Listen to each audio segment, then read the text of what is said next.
I'm bored. Let's read a book. Oh! The man in white smiles, a warm and reassuring smile that spreads through the coldness of the public room, which the dying embers in the dark hearth barely warm. "Innkeeper, could we have some warmth?" As the woman in gray leathers watches from the dark corner table, a heavy-set man lumbers forward. He wears shapeless leather trousers, a worn brown tunic, and a soiled linen apron, over which protrudes a sagging gut. "Your lordship, there's no wood and no coal. Not by the little we got on the grate. The black idiots cut us off, and there's none to be had for us working folk."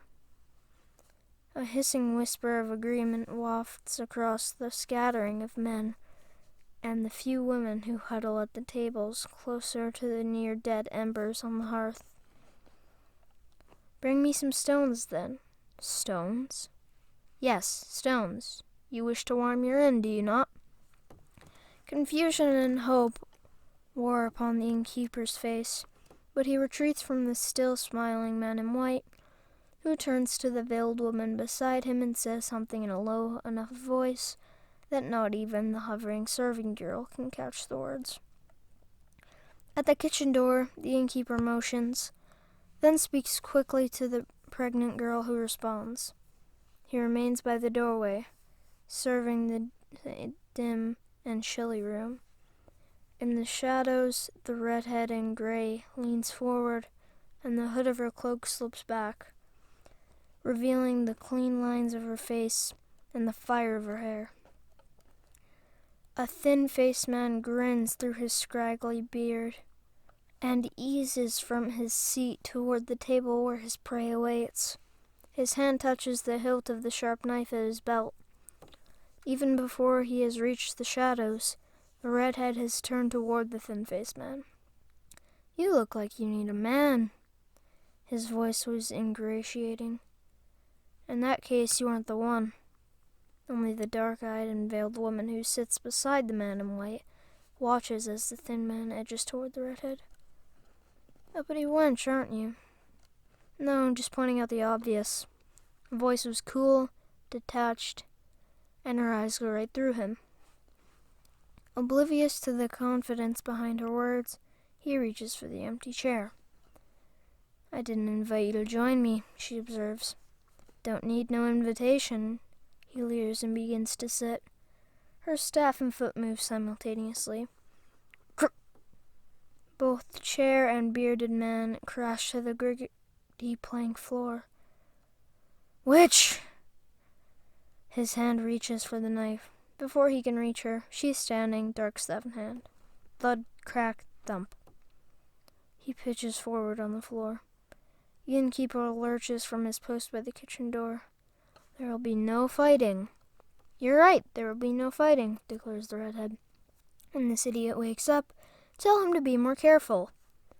She stands while the innkeeper drags the unconscious man toward the doorway, then resumes her seat to finish the bread and cheese upon her table. Across the room, the dark-eyed woman nods and leads toward the man in white. In turn, he nods and smiles. Shortly, the pregnant kitchen maid struggles to the hearth with a basket full of dripping stones, looking from the innkeeper to the man in white. "The stones you wanted, your lordship?" "Stack them on your grate, if you would."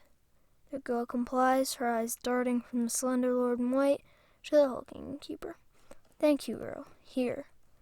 Her eyes widen as she takes the silver, but she inclines her head as she covers the silver and thrusts it into a hidden pocket in her wide belt. "My thanks, your lordship." The man in white stands and turns to those at the tables. "All of you are cold. Would you like some warmth?" His fingers point at 3 figures at the table near the wall. "I can tell you have come from the winter moraines. The warmth is on me." He turns and gestures toward the stones, cold and damp on the grate. Hiss! A flare of white sears from the grate. Even the redhead in the shadows winces, and a hush drops over the tables.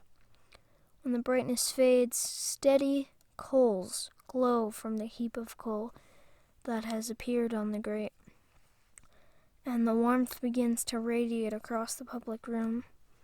The dark-eyed and veiled woman rises and walks toward the redhead's table. "Lord Antonin and I would like to invite you to join us," she offers. The redhead cocks her head, thinking, "Why?" The dark-eyed woman looks at the staff and smiles pleasantly. "Should we discuss it here?" "I suppose not," answers the redhead with a wry smile, as she stands up and follows the dark-haired woman. "I am Cephia, and this is Lord Antion," offers the veiled woman as she resumes her seat.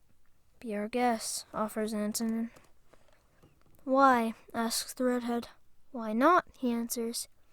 "You doubtless have some questions, and we may not be able to provide some of the answers." As the redhead eases to the battered chair towards the table, she studies Zephia. Despite a fine figure, the veiled woman is older than she had first looked, with face lines radiating from the corner of her eyes and the color in her face supplied by rouge. "Why don't you start by explaining why you flaunted your power, and indeed why you invited me to join you?" Her tone is half humorous, half sharp. "A deed is a deed. Do you believe that appearances can really deceive, young lady?" "Go on," suggests the redhead. "Actions speak louder than words. There are those here who shivered from cold. Did the righteousness of Recluce warm them? Will the innkeeper feed his fire for them from the goodness of his heart?" "That is a well-used argument, Antonin.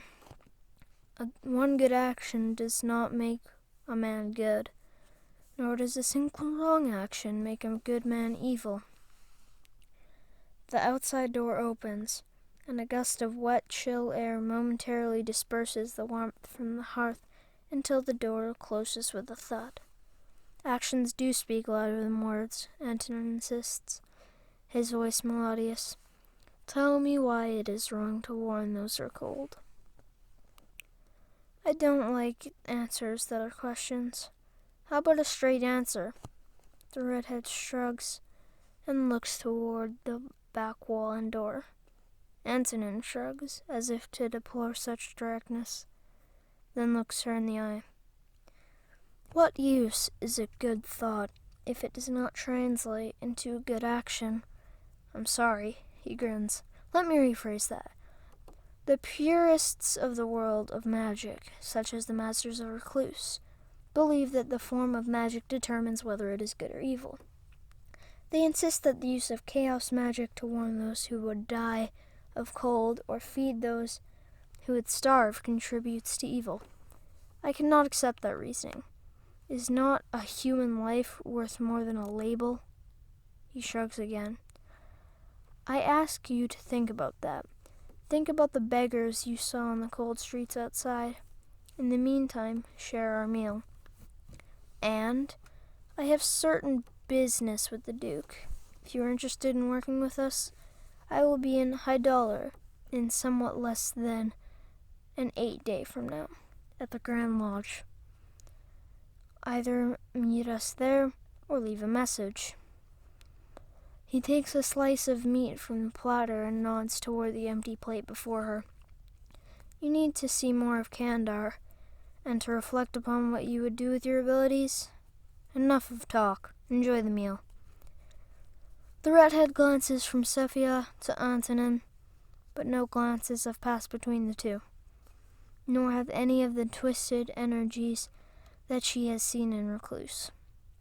Shortly, she spears a slice from the platter, and the three eat.